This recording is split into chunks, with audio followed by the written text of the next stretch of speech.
नमस्कार मित्रों, मैं अजय कुमारी स्वागत करती हूँ आपके अपने चैनल साहित्य शिक्षांजलि में। आज मैं कक्षा 8-9 की जो पाठ्य पुस्तक है विषय सामाजिक विज्ञान, उसका भूगोल का प्रश्नोत्तर करवाने जा रही हूँ और पाठ 8 है मानचित्र अध्ययन। तो आज इसके सभी प्रश्नों का प्रश्नोत्तर मैं करवाऊंगी और जो है भूगोल है वह सभी प्रकार के परीक्षाओं के लिए महत्वपूर्ण होते हैं। तो आइए इस चैप्टर के प्रश्नोत्तर की तरफ बढ़ते हैं। चलिए प्रश्न संख्या 1 की तरफ। वस्तुनिष्ठ प्रश्न है। प्रश्न संख्या 1 है कि कौन सी मापक विधि सर्वाधिक मान्य है। सर्वाधिक का मतलब होता है सबसे अधिक। तो सबसे अधिक कौन मान्य है? 4 ऑप्शन है, प्राकथन, निरूपक भिन्न, आरेख, कोई नहीं। तो ऑप्शन नंबर ख के साथ चलिए, निरूपक भिन्न। प्रश्न संख्या 2 है कि मानचित्र की दूरी को मापनी में कैसे जाना जाता है। तो ऑप्शन नंबर क के साथ चलिए, मापनी में इसको हंस से जाना जाता है, अंश। ऑप्शन नंबर क होगा सही जवाब। अब प्रश्न संख्या 3 है कि मापनी में हर व्यक्त करता है, हर क्या बताता है, यही पूछा जा रहा है, अंश और हर। तो धरातल की दूरी बताता है कि मानचित्र की दूरी बताता है कि दोनों की दूरी बताता है, क्या बताता है हर, यही पूछा जा रहा है। तो धरातल की दूरी जो है ना यही बताता है हर, किस में? तो मापनी में। अब प्रश्न संख्या 4 है कि निम्नलिखित में कौन सा मापक निरूपक भिन्न का है। मीटर, सेंटीमीटर, इंच और इनमें से कोई नहीं। तो इंच के साथ आप लोग चलिए, ऑप्शन नंबर ग सही जवाब होगा। आगे निम्नलिखित में किस मापनी द्वारा किलोमीटर और मील दोनों की दूरियों को दर्शाया जा सकता है। तो रेखीय मापनी है, अरेखीय मापनी है, प्रतिनिधि भिन्न है और तुलनात्मक मापनी है। अब यहाँ प्रश्न से ही पता चलता है कि किलोमीटर और मील दोनों की दूरियों को मापना है, दर्शाना है। तो इसका सही जवाब होगा तुलनात्मक मापनी। बढ़ते हैं लघु उत्तरीय प्रश्न की तरफ। प्रश्न संख्या 1 है, मापक क्या है। मापक का क्या महत्व होता है स्पष्ट करने के लिए कहा जा रहा है। तो मानचित्र पर प्रदर्शित किए गए किन्हीं दो बिंदुओं के बीच की दूरी और धरातल पर भी उन्हीं दो बिंदुओं के बीच की वास्तविक दूरी के अनुपात को क्या कहते हैं? मापने की विधि को हम मापक कहते हैं। और ये जो होता है ना, दो प्रकार का होता है। पहला है लघु मापक और दूसरा है दीर्घ मापक। तो मापक का क्या महत्व होता है, यह भी पूछा जा रहा है। दो क्वेश्चन है साथ साथ में। तो चलिए मापक का क्या महत्व होता है देखते हैं कि धरातल के क्षेत्र को मानचित्र पर सही सही प्रदर्शित करने की विधि मापक कहलाती है। और मापक के माध्यम से बड़े बड़े भूखंडों को मानचित्र पर छोटे रूप में प्रदर्शित किया जाता है। अब भूखंड तो बड़ा है तो उतना कैसे दिखाया जाएगा, तो विधि के द्वारा छोटे रूप में प्रदर्शित करके दिखाया जाता है। प्रश्न संख्या 2 में मापक को प्रदर्शित करने की विधियां बताएं। तो मापक को जो प्रदर्शित करते हैं ना, उनको उनकी 3 विधियां हैं। पहला कथन विधि, दूसरा प्रदर्शक विधि और तीसरा रैखिक मापक विधि। प्रश्न संख्या 3, प्रतिनिधि अथवा प्रदर्शक भिन्न क्या है। तो मानचित्र की दूरी और धरातल की दूरी को एक भिन्न द्वारा प्रकट करने की विधि प्रतिनिधि अथवा प्रदर्शक भिन्न कहते हैं, उसी को कहा जाता है। प्रश्न संख्या 4 में मापक कितने प्रकार का होता है, बहुत आसान सा क्वेश्चन है। तो मापक 2 प्रकार का होता है, लघु मापक और दूसरा होता है दीर्घ मापक।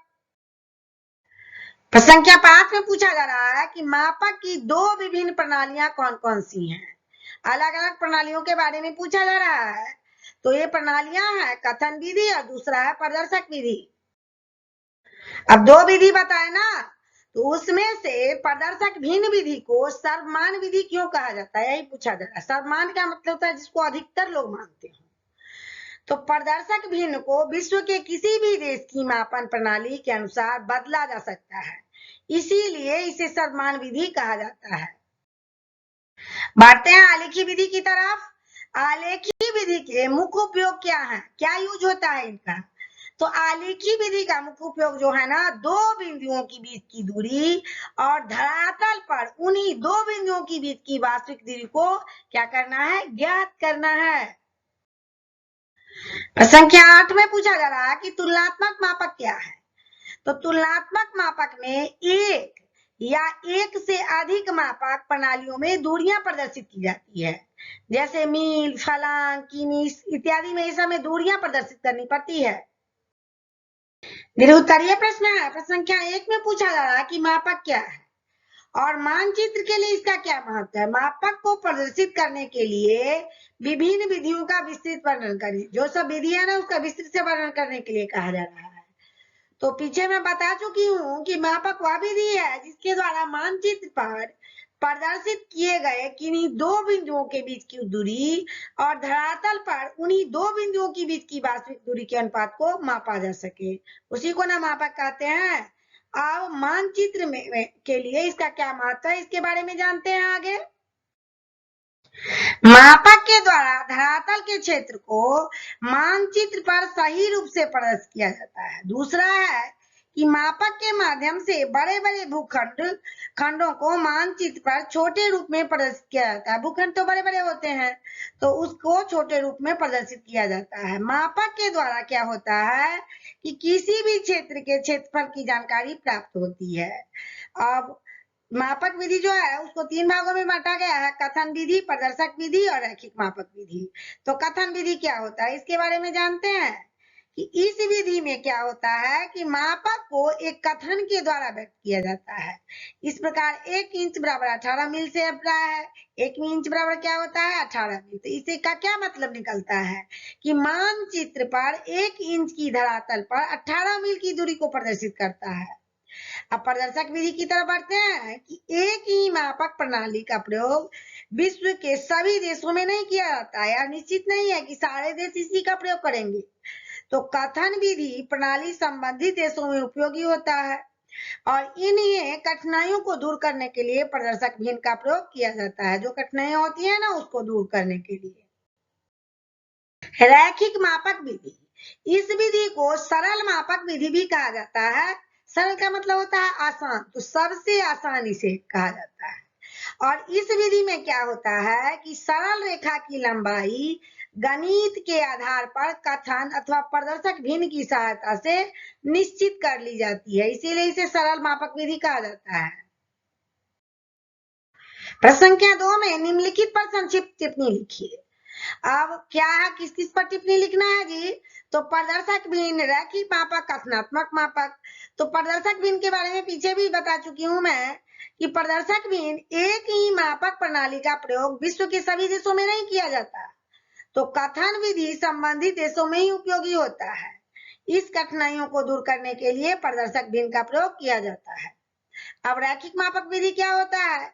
तो इस विधि को सरल मापक विधि भी कहा जाता है। इस विधि में सरल रेखा की लंबाई गणित के आधार पर कथन अथवा प्रदर्शक भिन्न की सहायता से निश्चित कर ली जाती है और इसके बाद इस रेखा को ज्यामितीय विधि के द्वारा मूल तथा गौण विभागों में बांटा जाता है। ज्यामितीय की हेल्प से बना जाता है। अब तीसरा है कथनात्मक मापक। इसमें क्या होता है? तो इसमें साधारण मापक के किसी इकाई का 10वां भाग अथवा इकाई का दूसरा भाग प्रदर्शित किया जाता है, नियम है। और यदि किसी इकाई का 100वां अंश या किसी इकाई के तीसरे भाग को हम प्रदर्शित करना होता है तो हमें कथनात्मक मापक का प्रयोग करते हैं। रूल है। यह जो चैप्टर 8 था मानचित्र अध्ययन, तो इसके सभी प्रश्नों का प्रश्नोत्तर मैं बहुत ही आसान भाषा में कराई हूँ कि आप लोग मानचित्र का अध्ययन कैसे करेंगे, उसका मापन की धरातल पर कैसे होगा, उसकी दूरी को कैसे मापेंगे। तो आशा करती हूँ कि आप लोगों को समझ में आ गया होगा। और अगर किसी प्रकार की दिक्कत हुई होगी तो आप कमेंट बॉक्स में कमेंट करें। अगर नए हैं तो वीडियो को लाइक करें, चैनल को सब्सक्राइब करें तथा अपने दोस्तों में शेयर करें। तब तक के लिए जय हिंद, जय भारत।